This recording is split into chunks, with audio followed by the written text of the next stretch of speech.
Hi friends, welcome to మన Bommarillu. Upcoming రివ్యూలోకి వెళ్ళిపోదాం.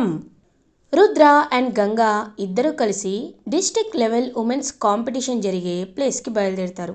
అక్కడ గంగ రేమ్ని రిజిస్టర్ చేయించాలి అని రుద్ర వెళ్తూ ఉంటే కరెక్ట్గా రుద్రకి ఒక ఫోన్ కాల్ రావడంతో రుద్ర గంగని నువ్వెళ్ళి రిజిస్టర్ చేయించుకో గంగా అని అన్ని జాగ్రత్తలు చెప్పి అక్కడి నుండి వెళ్ళిపోతాడు. గంగ ఒంటరిగా అలా ఆ కోచింగ్ ఇన్స్టిట్యూషన్ హాల్లోకి వస్తుంది. గంగని చూసిన పారు చాలా పొగరుగా, హబ్బో రావనుకున్నాను, కరెక్ట్ టైంకే వచ్చేసావే అని అంటుంది. టైం అనేది ముందు వెనక అవుతుంది, కానీ నా టైమింగు ఎప్పుడూ ఒకేలా ఉంటుంది పారు అని అంటుంది. హో, ఓవర్ కాన్ఫిడెన్సా? సరే, నేమ్ రిజిస్టర్ చేసుకోవడానికి ఇంకొక 10 minutes మాత్రమే టైం ఉంది, వెళ్ళు వెళ్ళు అని అంటుంది. వెళ్తున్నాను అని వెంటనే ఇంకలా గంగ వెళ్ళబోతుంటే పారు ఒక ప్లాన్ ప్రకారం గంగాపై కాఫీ మరకలు పడేలా చేస్తుంది. సో వెంటనే పాపం గంగ అదంతా క్లీన్ చేసుకోవడానికి వెళ్తూ ఉంటే గంగ వాష్రూమ్లోకి వెళ్ళగానే గంగని బయట నుండి లాక్ చేసేస్తుంది పారు. లాక్ చేసి ఇంకా ఆ కీస్ని తన దగ్గరే ఉంచుకొని, గంగా ఇప్పుడు ఏంటి, నువ్వు నన్ను ఓడిస్తావా? నీకు నిజంగా అంత పొగరుందా? చూస్తా నువ్వు నన్ను ఎలా ఓడిస్తావు, అసలు నువ్వు ఈ కాంపిటీషన్లో ఎలా ఉంటావో ఖచ్చితంగా చూస్తా అని ఇంకలా పొగరుగా నవ్వుకుంటూ అక్కడి నుండైతే వెళ్ళిపోతుందన్నమాట పారు. ఇంకలా గంగ అయితే బాక్సింగ్ పాపం డోర్ కొడుతూనే ఉంటుంది. బట్ ఎవరు డోర్ తీరు, ఎవరైనా ఉన్నారా, తలుపు తీయండి తీయండి అని పాపం కొడుతూనే ఉంటే అప్పుడే కరెక్ట్గా రుద్ర అయితే ఇంక వెంటనే ఆగుతాడు. అయ్యో, గంగ హ్యాండ్ బ్యాగ్ ఇక్కడే మర్చిపోయిందా, వెంటనే వెళ్ళి గంగకి ఇవ్వాలి అని గంగ కోసం రుద్ర వెళ్తాడు. వెళ్ళి ఇంక వెంటనే చూసేసరికి అక్కడ గంగ కనిపించదు. ఒక్కసారిగా రుద్ర షాక్ అయిపోతాడు. వెంటనే అక్కడికి పారు వస్తుంది. ఏంటి రుద్ర, గంగ కోసం వెయిట్ చేస్తున్నావా? అయినా గంగ ఇక్కడికి రాలేదు కదా అని అంటుంది. What nonsense are you talking, Ganga ఇక్కడికే వచ్చింది కదా అని అంటారు. లేదు, నీతో అలా చెప్పింది, కానీ తను ఇక్కడికి రాకుండా ఇక్కడే దిగి ఎక్కడికో వెళ్ళిపోయింది అని అంటుంది పారు. నో, గంగ అలా చేయదు. గంగ నాకు చెప్పి సడన్గా ఎక్కడికో వెళ్ళదు. గంగకి ఏదో అయ్యింది, అదేంటో ఖచ్చితంగా తెలుసుకోవాలి అని అకాడమీ చుట్టూ వెతుకుతూ ఉంటాడనమాట రుద్ర. కరెక్ట్గా అప్పుడే ఇంకా టైం అయిపోయింది అని వాళ్ళు వెళ్ళబోతుంటే రుద్ర పాపం వాళ్ళ దగ్గరికి వస్తాడు, రిజిస్టర్ చేసుకునే వాళ్ళ దగ్గరికి వస్తాడు. సార్, 1 minute సార్ అని అంటారు. Hi mister Rudra Pratap, how are you అని అడుగుతారు. సార్, ఐఎమ్ గుడ్, కాకపోతే నా వైఫ్ ఇక్కడికే ట్రైనింగ్కి అని వచ్చింది, తను కనిపించట్లేదు, ప్లీజ్ ఒక 2 minutes వెయిట్ చేస్తారా అని అంటారు. మీ అకాడమీ నుండి వచ్చిన ప్రతి స్టూడెంట్ ఎలా ఉంటారో మాకు తెలుసు రుద్ర, మీరు చాలా టాలెంటెడ్ కదా. సరే, మీకోసం మేము ఒక 5 minutes వెయిట్ చేస్తాం, అంతకు మించి అంటే రూల్స్ ఒప్పుకోవు అని అంటారు. థ్యాంక్ యూ సార్ అని చెప్పి వెంటనే ఇంకా గంగని వెతుకుతాడనమాట రుద్ర. అప్పుడే కరెక్ట్గా గంగ ఏమో తలుపు కొడుతూ కొడుతూ ఉంటే ఇంకా గంగకి రుద్ర కాల్ చేస్తాడు. హలో సార్ అని అంటుంది. గంగ, నువ్వెక్కడున్నావు అని అడుగుతారు. సార్, నేను వాష్రూమ్ దగ్గర ఉన్నాను సార్ అని చెప్పగానే ఇంకా వెంటనే గగన్ అయితే రుద్ర అయితే ఇంక వెంటనే అలా వాష్రూమ్ దగ్గరికి వెళ్ళి డోర్ని ఒక్క కాలుతో తంతాడు. వెంటనే డోర్ వచ్చేస్తుంది. పాపం గంగ పరిగెత్తుకుంటూ బయటకు వచ్చేసరికి పారు కోపంగా చూస్తూ ఉంటుంది. ఇంకా అలా పారు దగ్గరికి వచ్చి, ఇదంతా నీ ప్లానే కదా అని అంటారు. ఏంటి మరి అలా మాట్లాడుతున్నావు రుద్ర, నేను అంతలా నీకు చీప్గా కనబడుతున్నానా? అయినా నేనెందుకు అలా చేస్తాను అని అంటుంది. లేదు సార్, నాకెందుకో ఇదంతా తన ప్లానే అనిపిస్తుంది అని అనేసరికి ఇంకా వెంటనే వాళ్ళైతే చూస్తూ ఉంటారు. సార్, రిజిస్ట్రేషన్కి టైం ఎండ్ అవుతుంది, మీరు త్వరగా వస్తే అని అనేసరికి పాపం గంగ నేమ్ని రిజిస్టర్ చేస్తారనమాట రుద్ర. చేయించి ఇంకా గంగకి అక్కడే అకాడమీలో ప్రాక్టీస్ చేసేలా ఒక ఎలిజిబిలిటీని అయితే క్రియేట్ చేస్తారు. ఇంకా గంగకి మొత్తం ట్రైనింగ్, ప్రాక్టీస్, ఎక్సర్సైజ్ అవన్నీ అక్కడ. ఒకవేళ ఏదైనా ఎక్స్ట్రా చేయాలంటే రుద్ర గంగతో చేయిస్తాడు. ఇదంతా చూస్తూ ఉంటుంది పారు. వెంటనే రుద్ర పారు దగ్గరికి వచ్చి, చూడు పారు, నీ దగ్గర అహంకారం ఉంది, కానీ గంగ దగ్గర అనుకో ఉంది. నీ దగ్గర గెలుస్తాననే ఓవర్ కాన్ఫిడెన్స్ ఉంది, కానీ గంగ దగ్గర ఎలా అయినా గెలవాలి అనే ఒక గోల్ ఉంది. గోల్కి ఓవర్ కాన్ఫిడెన్స్కి చాలా తేడా ఉంది. కాబట్టి ఇంకొకసారి గంగపై ఇలాంటి ప్లాన్స్ నువ్వు ఏం చేయాలన్నా అది నన్ను దాటే చేయాలనే విషయాన్ని గుర్తు పెట్టుకో. ఎప్పుడైనా గంగ అంటే రుద్ర, రుద్ర అంటే గంగ అని గట్టిగా చెప్తాడు రుద్ర. ఒక్కసారిగా చాలా అంటే చాలా హ్యాపీగా ఫీల్ అవుతుంది గంగ. ఇంకలా రుద్ర గంగని తీసుకొని అక్కడి నుండి వెళ్ళిపోతూ ఉంటే పారు, ఏంటిది ప్లాన్ అంతా ఇంత రివర్స్ అయిపోయింది, ఇలా అవుతుందని అస్సలు ఎక్స్పెక్ట్ చేయలేదు అని కోపంతో రగిలిపోతూ ఉంటుంది. ఇంకలా రుద్రగంగ ఇద్దరు ఇంటికి రీచ్ అవుతారు. శకుంతల గుడికి తీసుకువెళ్తుంది గంగ అండ్ రుద్రాని. ఇంక గుడికి తీసుకువెళ్ళి అలా గుడిలో భాను పేరుపై అన్నదానాన్ని జరిపిస్తూ ఉంటుంది. ఇంకా భానుని గుర్తు చేసుకుంటూ భాను తనతో పాపం ఎంత క్లోజ్గా ఉండేవాడు, భాను చనిపోయాక తన పరిస్థితి ఎలా అయిపోయింది అనే విషయాల్ని గుర్తు చేసుకుంటూ చాలా బాధపడుతూ ఉంటుంది శకుంతల. ఇంకలా శకుంతల దగ్గరికి వెళ్తుంది. గంగా అమ్మగారు అని అంటుంది.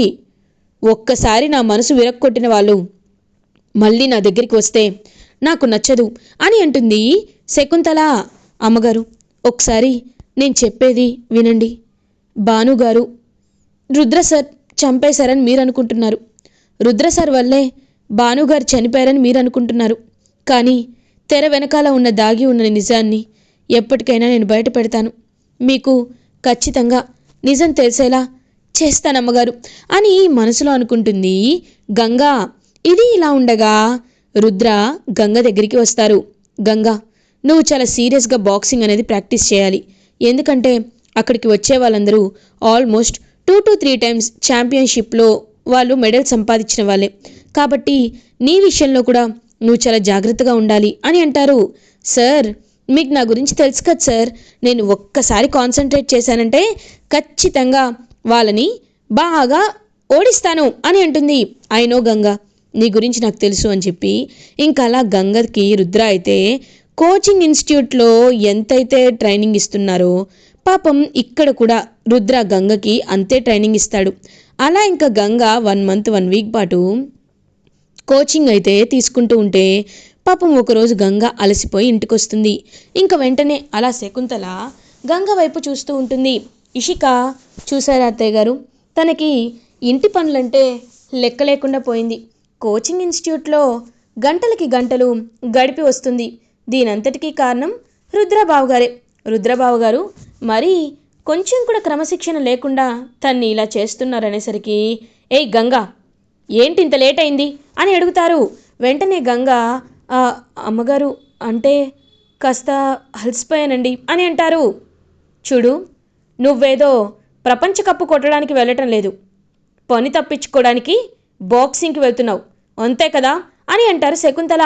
శకుంతల అని అంటారు విజయేంద్ర ప్రతాప్. ఒక్కసారిగా శకుంతల షాక్లో ఉండిపోతుంది.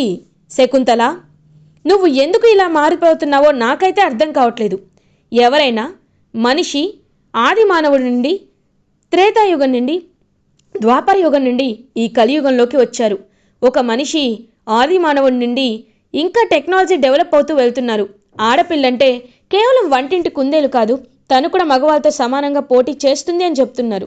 అలాంటిది నువ్వు మాత్రం ఎందుకు గంగ విషయంలో ఇంత పక్షపాతంతో ఉన్నావు? గంగ పని తప్పించుకోవడానికి వెళ్తుందా? ఏ నీకు తెలీదా?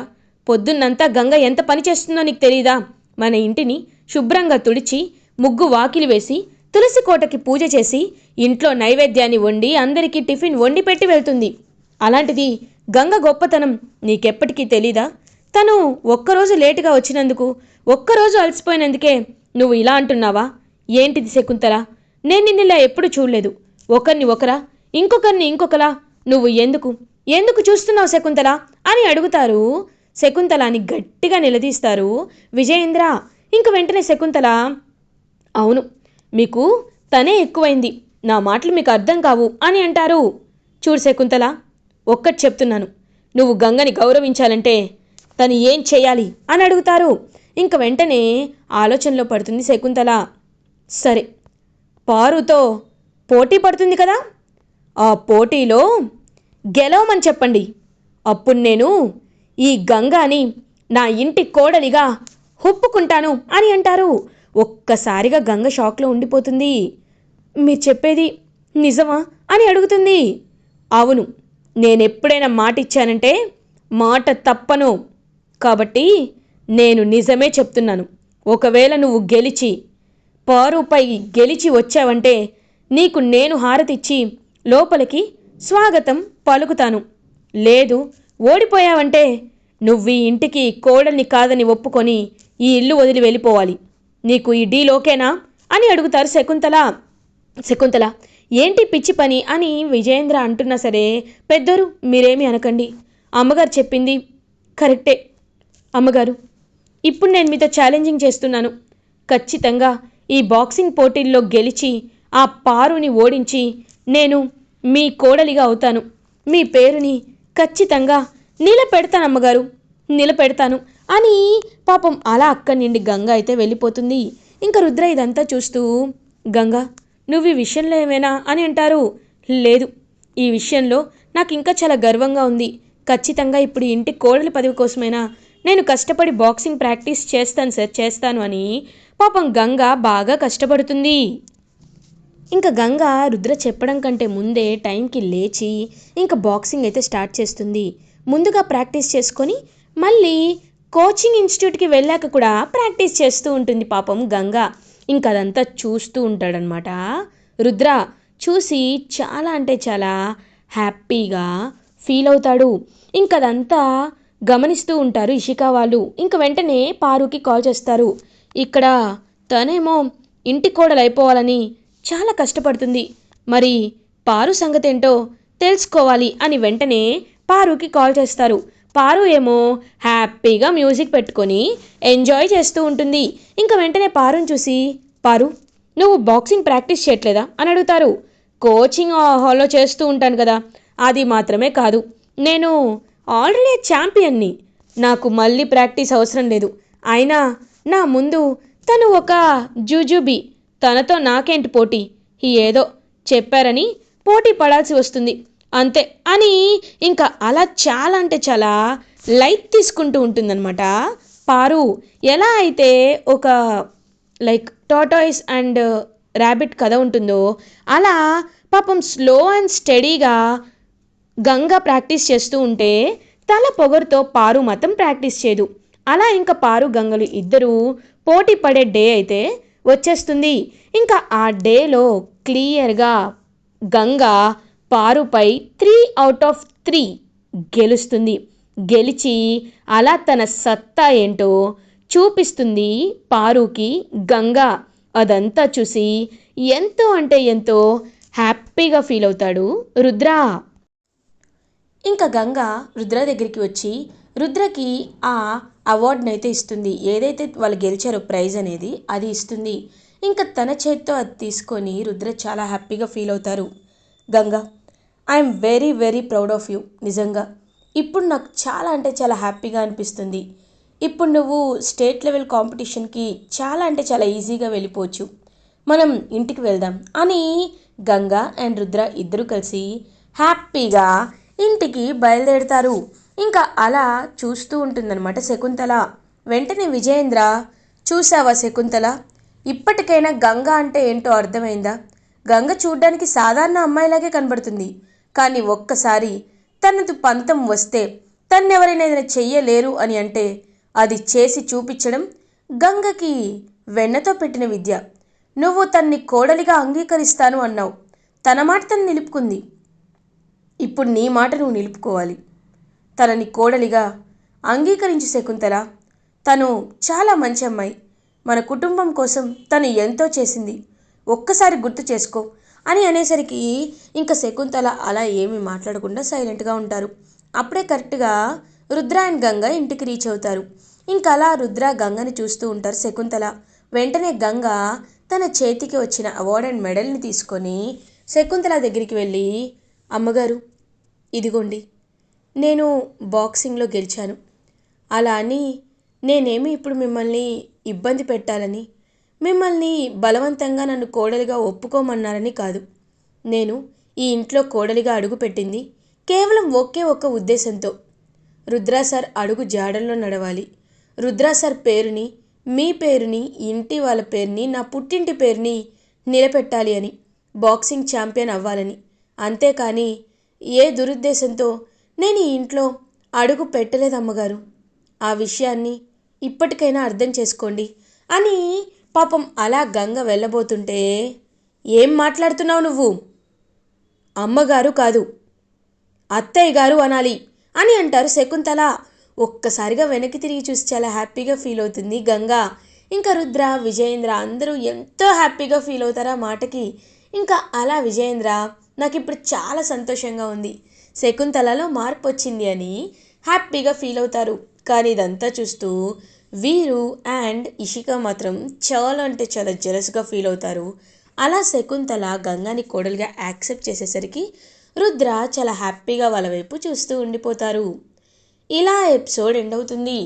ఫర్దర్ ఎపిసోడ్ రివ్యూస్ ముందుగా మీకు కావాలి అనుకుంటే మా ఛానల్ని సబ్స్క్రైబ్ చేసుకోండి. Thanks for watching.